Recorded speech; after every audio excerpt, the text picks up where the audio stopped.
Welcome to flower queen ஃப்ளாக்ஸுங்க. இன்றைக்கி தட்டைக்காய் முட்டை பொரியலும் பண்ணிவிட்டு பச்சைப்பயிறு குழம்பு பண்ணிக்கலாங்க. ஒரு டம்ளர் பச்சைப்பயிறு எடுத்திருக்கேன். அதையும் சுத்தமாக கழுவி ஒரு சொம்பு தண்ணி ஊற்றிங்க. மஞ்சத்தூள் அரை ஸ்பூனு, ஜீரகம் ஒரு ஸ்பூனுங்க, மிளகு அரை ஸ்பூன் போட்டிருக்கிறேன்.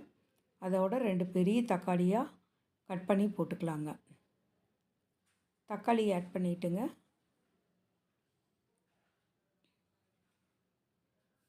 சின்ன வெங்காயம் ஒரு 5-6 சின்ன வெங்காயம், 3 பல் பூண்டு போட்டுக்கலாங்க. போட்டு மூடி ஒரு 4 விசில் விட்டு எடுத்துக்கலாங்க.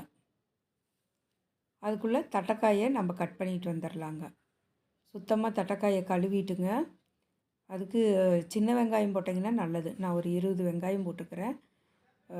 பச்சைப்பயிறு குழம்புக்கும் 20 வெங்காயம் கட் பண்ணி வச்சுருக்குறேங்க. தட்டைக்காயை நல்லா கட் பண்ணிக்கலாங்க. ஃபுல்லாக கட் பண்ணி ரெடி பண்ணிவிட்டுங்க. ஒரு வாணலி வச்சு ஃபஸ்ட்டு குழம்புக்கு தாளிச்சிடலாங்க. கல்லெண்ணெய் ஊற்றிருக்குறேங்க 2 ஸ்பூனு.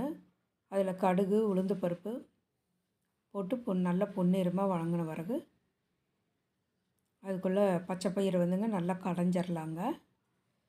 வதங்கின பிறகு வெங்காயம் ஆட் பண்ணிக்கலாம். வாணலியில் ஒரு 20 வெங்காயம், சின்ன வெங்காயம் கட் பண்ணி வச்சுருக்கிறேன். நல்லா வதக்கி விட்டுங்க. அது கண்ணாடி பதத்துக்கு வெந்த பிறகு ஒரு 4 வரமிளகா நல்லா கட் பண்ணி போட்டுக்கலாங்க. நல்லா வதக்கி விட்டுங்க. அதை எடுத்து பச்சைப்பயிறு குழம்புல ஆட் பண்ணிக்கலாங்க. கொஞ்சம் ஒரு அரை ஸ்பூன் சாம்பார் தூள் போட்டிங்கன்னா நல்லா டேஸ்ட்டாக இருக்கும். அதை எடுத்து குக்கரில் போட்டு நல்லா ஒரு சுற்றி விட்டுறலாங்க. வதக்குனதை எடுத்து வெங்காயம் வதக்குனதை எடுத்து பச்சைப்பயிறு குழம்புல ஆட் பண்ணிக்கலாங்க. நல்லா கலக்கி விட்டுங்க. வேறு பாத்திரத்தில் எடுத்து மாற்றி கருவேப்பிலை, கொத்தமல்லி தழை கிள்ளி போட்டுக்கலாங்க. பச்சைப்பயிறு குழம்பு ரெடி ஆயிடுச்சுங்க. அடுத்தது தட்டைக்காயை நம்ம ரெடி பண்ணிக்கலாங்க. கட் பண்ணி வச்சாச்சுங்க. ஒரு வாணலி வச்சுங்க. நான் வாரத்தில் ஒரு 3 நாளாக கல்லெண்ணெய் யூஸ் பண்ணுவேங்க. 3 டீஸ்பூன் கல்லெண்ணெய் போட்டிருக்கேங்க. அரை டீஸ்பூன் கடுகு, 1 டீஸ்பூன் உளுந்த பருப்பு, 1 டீஸ்பூன் கடலைப்பருப்பு போட்டிருக்கிறேன். ஜீரகம் அரை ஸ்பூனுங்க. வெங்காயம் 20 வெங்காயம், ஒரு 8 கருவேப்பிலை போட்டு நல்லா வதக்கிடுங்க. பொன்னிறமாக வதக்குற வரைக்கும் நல்லா வதக்கிடுங்க.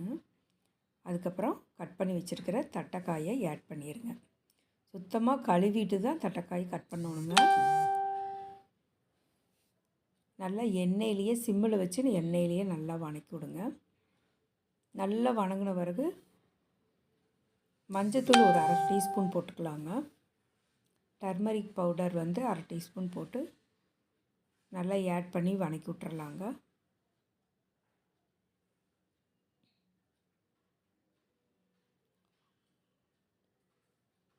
நல்லா வதங்கின பிறகு இது தேவையான பேஸ்ட் அரைச்சிட்டு வந்துடலாங்க. தேங்காய்ங்க அரை மூடி, வரமிளகா 3ங்க, அதோட 1 டீஸ்பூனு ஜீரகம் போட்டு கொரன்னு அரைச்சிட்டு வந்து தான் வந்து காயில் போடணுங்க. அதோட சால்ட்டும் போட்டு காயில் போட்டு இதில் ஆட் பண்ணிக்கலாங்க. கொரன்னு தான் அரைச்சிட்டு வந்துருக்குறேன் பாருங்கள். நல்லா வதக்கி விட்டுறலாம். தட்டைக்காய் வந்துங்க இந்த மாதிரி செஞ்சிங்கன்னா நல்லா டேஸ்ட்டாக இருக்குங்க. நல்லா வதக்கி விட்டுட்டுங்க. கொஞ்சம் நேரம் ஒரு 5 நிமிஷம் மூடி வச்சுருக்கலாங்க.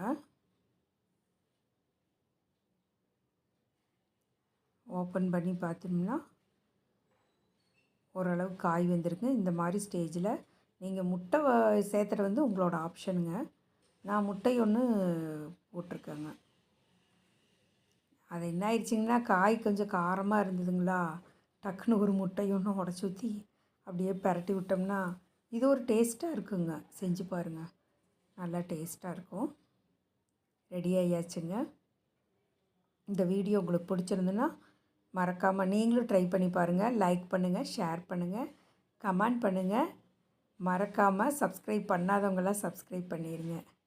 தேங்க்யூ ஃபார் வாட்சிங். பச்சைப்பயிறு குழம்பும் தட்டைக்காய் முட்டை ஃப்ரையும் ரெடி ஆயிடுச்சுங்க.